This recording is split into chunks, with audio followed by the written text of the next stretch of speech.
The carnivore diet is helping tens of thousands of people, if not more, lose fat that they never thought they could burn, reverse chronic medical conditions that they thought they were stuck with for life. So if that sounds good to you, this video is going to help you understand how to do a carnivore diet properly and not make these 15 common mistakes that most people make when they're first getting started. I'm Dr. Ken Berry, a family physician with 20 years of clinical experience, and that's what this video is about. Now, the carnivore diet is the ultimate low-carb diet. It is a subset of a ketogenic diet. Most people's ketogenic diet limits total carbohydrates to 20 total grams a day or under. The carnivore diet turns down your carbohydrate intake knob as far down as you can possibly take it. And it also removes all of the anti-nutrients and plant toxins that many people are sensitive to, allergic to, or actually react quite violently to, and they don't even have a clue. So let's get into the 15 most common carnivore diet mistakes. I tried to be as comprehensive in this video as possible. The last mistake is a little bit controversial, and I hope it doesn't offend anyone. Now, let's get into this. Number one is forgetting that seafood, eggs, and butter are carnivore. So many people think, oh, it's just red meat. It's just steak. It's just ground meat. That's what carnivore is. If something is a part of an animal, was a part of an animal, or it is a product produced by an animal, it is technically carnivore. A lot of people say honey is carnivore because it's produced by an animal. Honey is bee vomit. So I don't recommend you eat the vomit of any animal, including honey. And honey is also super high in carbohydrates, so that pretty much cancels it out from this ultra low carb way of eating. The eggs and the butter, that'll come in very handy in later mistakes that people make about the carnivore diet. Number two is eating too lean of a diet. Many of us come to this way of eating with the mantra of avoid fat at all costs. Eating fat will make you fat. Those are just not true, but you may have that in your subconscious. So you may tend to unconsciously pick leaner cuts of meat for your carnivore diet. Not only is it absolutely unnecessary, it can be quite detrimental to your progress and to your success. When you're eating a carnivore diet, you're not burning carbohydrates as fuel. You're not burning sugar because you're not eating any. Now, your liver can still produce some, which is perfectly normal and actually a good thing, but you're not getting the huge amount of sugar that most people get in their diet, so you are forced to burn fat as fuel. Now, if you have a lot of stored fat, that's actually the fat you want to burn. But as you're starting carnivore and as you're transitioning, and then as you're doing weight maintenance after you've lost any excess fat that you may need to lose, you need to eat, I recommend a 2-to-1 ratio of fat to protein by ounces or by grams of the thing you're about to eat. And that's where the yolks and the butter, so a lot of people can't afford to buy grass-fed, grass-finished, panda massaged, $22 a pound meat. But you don't have to. You can eat the best meat you can afford, and if that's the cheapest meat in the market, that's okay. Don't worry, you can still do carnivore. But you probably can't afford to add pastured eggs and pastured butter to that meat. And so by adding pastured egg yolks, whether they're chicken, duck, goose, it doesn't matter. It can even be robin, quail, dove, or hummingbird, but I would recommend sticking with the chicken, goose, and duck eggs because they're easier to crack, easier to eat, easier to find.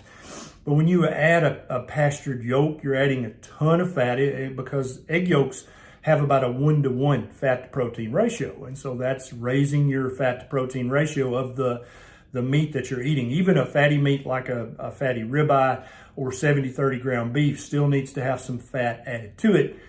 And so you might cook that in bacon grease or beef tallow. So you're adding pure fat to the leaner cut of meat.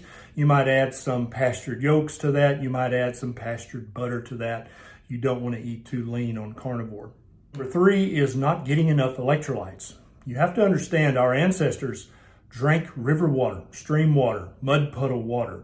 These are all rich sources of electrolytes, but they're also can cause a nasty infection these days. So we want you to avoid probably drinking mud puddle water find a good source of electrolytes that you can add to your diet. I really like Keto Chow's electrolyte drops or fasting drops.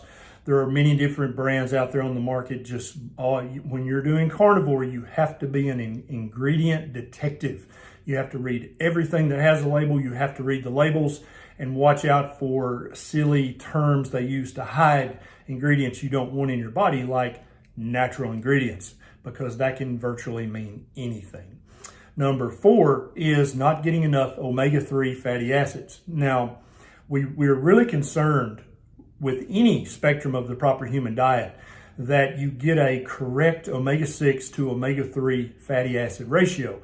The average American is eating a 20-to-1 or a 30-to-1 omega-6 to omega-3 ratio. Very unhealthy, very inflammatory. Just the fact that you've eliminated all the industrial vegetable oils from your diet, that's going to lower your omega-6 fatty acid intake a bunch. You don't want to eat 0 omega-6 fatty acids. You need some. They're actually good for you. You just don't want to eat a ratio of omega-6 to omega-3 that's too high. And once again, this is where adding pastured butter to your carnivore meal, adding pastured yolk to your meal, that's going to help up the omega-3 to omega-6 fatty acid ratio. Also remembering that seafood is carnivore. You can add wild-caught West Coast salmon to your meal, and you can add fish roe to your meal. You can add cod liver to your meal, or cod liver oil if you can stomach it. Some people love it, some people don't. But all those things are going to give you more omega-3s so that you balance out your omega-6 to omega-3 ratio. Number 5 is organ meat. I know you may currently think it's gross, but I promise you, as your palate matures and kind of becomes a proper human palate, you're going to start to understand that you can eat organ meats and they're actually tasty. One of the gateway ways to eat organ meat is a liver pate or a liver mousse, or even liverwurst that you buy at the store. These are excellent ways to start to incorporate some organs. Our ancestors ate all the organs they could get their hands on. There's actually, in the paleoanthropological research, they're starting to understand that the first stone tools we used were not spear tips and arrow tips. They were just big round rocks that we used to smash the bones and smash the skull of animals we were scavenging. We maybe even didn't kill the animals. We let the predators eat all the red meat, and then we would move in with our big rocks and smash and get to the brains, get to the marrow, which is very high in saturated fat, very high in omega-3 fatty acids.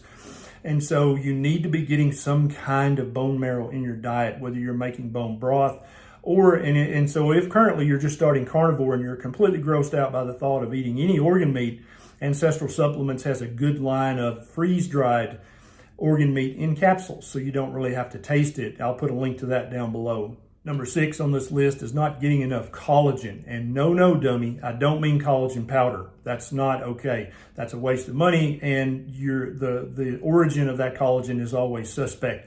There are many ways to get collagen in a carnivore diet. I've actually got a video about good sources of collagen that you can click on and watch after this video. But collagen is, so if you're eating eggs, there's a little membrane between the white of the egg and the yolk. That's pure collagen, okay? If you're eating ribs, whether pork, beef, or sheep, there is a membrane on the back of the ribs that most people peel off and throw away. That's pure collagen. Don't do that. If you're eating steak, eat the gristle. That's pure collagen. If you're eating chicken legs or chicken thighs or chicken wings, gnaw the cartilage off the end of the bone. Eat the skin. Eat all the little chewy bites, because that's pure collagen building blocks. And you need that in your diet so that you can have the beautiful glowing skin that most carnivores have. Number 7 is watch out for imitation seafood.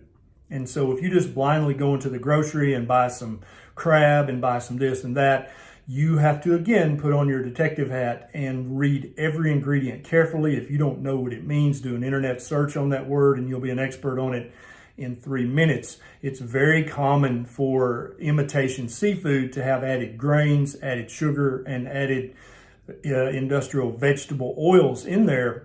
and then different stabilizers and things to make the meat stick together. None of that stuff is part of a real carnivore diet. So make sure you're getting real seafood and not imitation seafood, and watch those ingredients and additives like a hawk. Number 8 is sauces, marinades, rubs, and gravy. So if you've been eating a standard Western diet and you start carnivore, you may think, well, gosh, I've always put ketchup on meatloaf, so obviously that's how you eat meatloaf. No. You have to watch sauces and rubs and marinades and gravies very, very carefully. They very often are ways to slip grains and sugar and vegetable oils into your diet. You don't want any part of that. So here, any marinade or rub, you need to read the ingredients like a hawk. Almost every rub that's a dry rub that you find at a market is going to have added sugar. And if you're putting a lot of that on your meat, you're eating a few grams of carbohydrates, and then also causing the inflammation that can come from eating that sugar, which is part of the reason you started carnivore in the first place. Number 9 is eating out thoughtlessly. So it's okay to eat out if you're a ingredient detective and you are upfront with your wait service and tell them right off the bat, look, I'm allergic to sugar, I'm allergic to any grains, and I'm allergic to vegetable oil. Then you're going to get a clean grill that your meat's prepared on. They're not going to put any sauces or gravies or marinades or rubs on your meat, because they don't want you to have an allergic reaction in the restaurant, because that's bad for business. But if you just assume that if you ordered a cut of meat that there's not going to be any sugar or grains or vegetable seed oils, you're wrong, because restaurants are in business to make money. And to do that, they have to make their food taste as good as possible to the most people as possible. And they do that by adding bad ingredients to the meat. So watch out for that. You can dine out, but you have to be very vigilant when you do. Number 10 is quitting carnivore too soon. For most people that I get feedback from, it takes 4 to 8 weeks of eating strict carnivore in order to really start to notice the awesome results that come from eating a carnivore diet. So don't do it for a week or two and then ass out. I promise you're missing out on something that's very powerful. Many people, for the first week or two they're doing carnivore, they could have some diarrhea or constipation. That's just your gut bacteria reassembling in the proper ratios. Don't worry about that. That's temporary. That'll go away. Some people have severe carbohydrate withdrawal symptoms, which some people erroneously call the keto flu or the carnivore flu. It's actually you just withdrawing to habit-forming carbohydrates and then maybe shedding some of the toxins from plants you've eaten in the past. That's only going to last for a week or two. Electrolytes make it better. Salt makes it better. Eating more fatty meat makes that better as well. And then some people have a little bit of fatigue for a week or two. And typically that's when they're eating a diet that's too lean, not getting enough fat for fuel, when they're not adding enough salt and electrolytes to their meals. Number 11 is portion restricting. Now, definitely if you're coming to this way of eating to try to lose stored fat, it has been pounded into your head that you only need to eat a palm-sized portion of this and a thumb-sized portion of this. When you're eating carnivore, all bets are off. You do not have to do that. You can eat until you are comfortably stuffed. And so if an 8-ounce ribeye does not fill you up completely, get the 10-ounce. If that doesn't do it, get the 16-ounce bone-in cowboy ribeye, okay?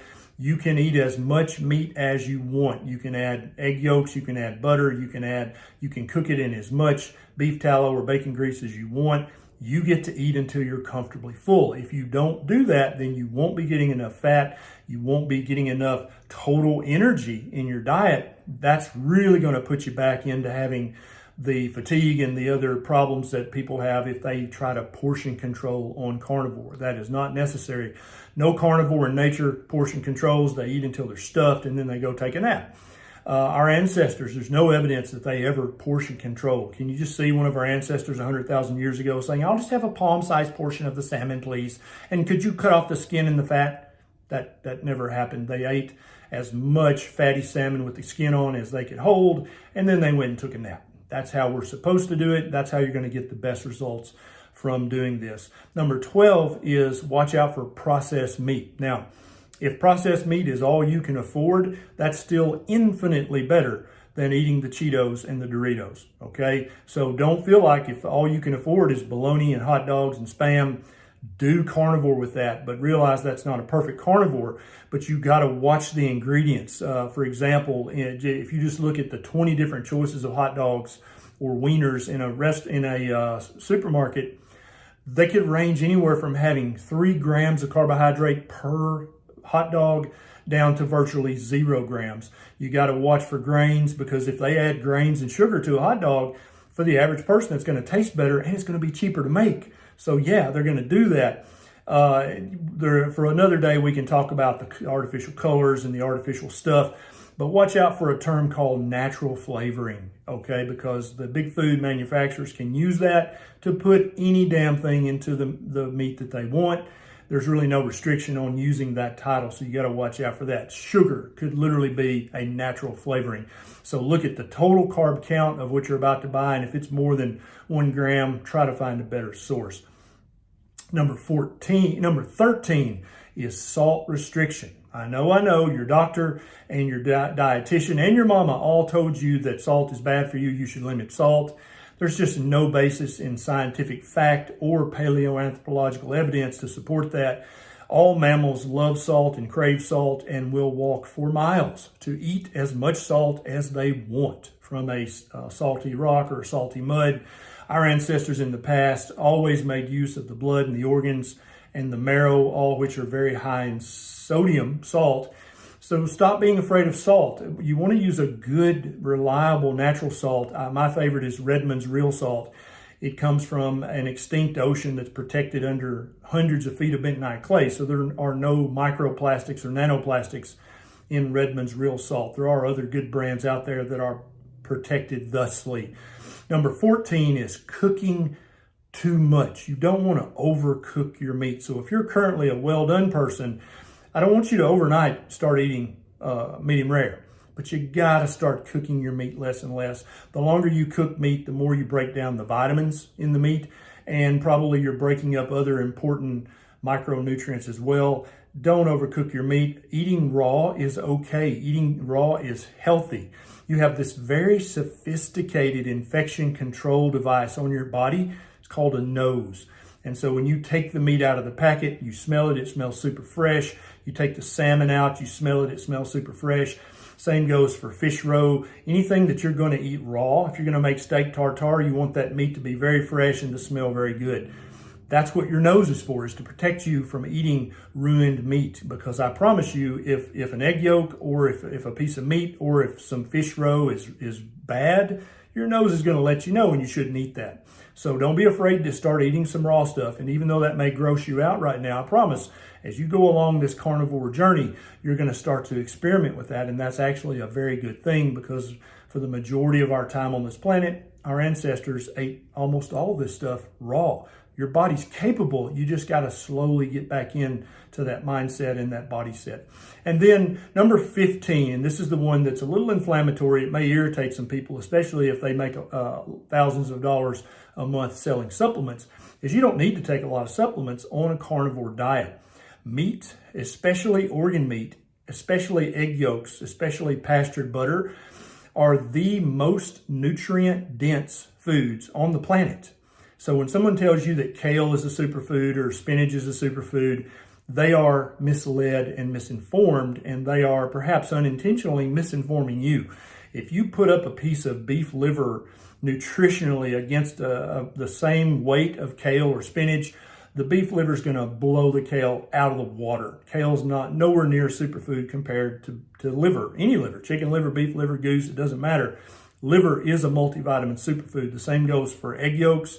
If you compare the nutrition in a pastured egg yolk with any plant-based food on the planet, the egg yolk is going to win every single time. So that means you don't need to take collagen powder, because we already talked about that. You don't need to take an amino acid powder or a branched chain amino acid powder or definitely a protein powder. You're getting all that if you're eating a good, real, whole food carnivore diet. You 100% don't need to take a fiber supplement, although some people think they do. If you're having gut symptoms, then you definitely don't want to take a fiber supplement. Carnivore is going to fix your gut symptoms, whether that's irritable bowel, both diarrhea and constipation-based irritable bowel, whether that's ulcerative colitis, Crohn's disease, or any other of the hundreds of gut conditions. Carnivore is going to make it better unless you add a fiber supplement. You also don't need a vitamin C supplement or really any other vitamin supplement, especially if you're eating organs. All the livers contain a little bit of vitamin C. And we don't need as much vitamin C when we're carnivore. And the way you can know this is true is you can look at the tens and tens of thousands of carnivores who are eating according to my list. And they're not just eating deli meat that's full of the crap. They never develop a vitamin C deficiency. They never develop scurvy. Their teeth are strong and beautiful. Their skin is strong and beautiful and snaps back. Their bones don't become brittle and break because they're getting more than enough vitamin C in a well-formulated carnivore diet. I have several other videos on this channel about the carnivore diet that you can watch and check out. I'll have a couple pop up here and here at the end of this video. And you might want to click the subscribe button and the little bell button right beside it so that every time I post a new carnivore video, you'll get a notification from YouTube. This is Dr. Barry. I'll see you next time.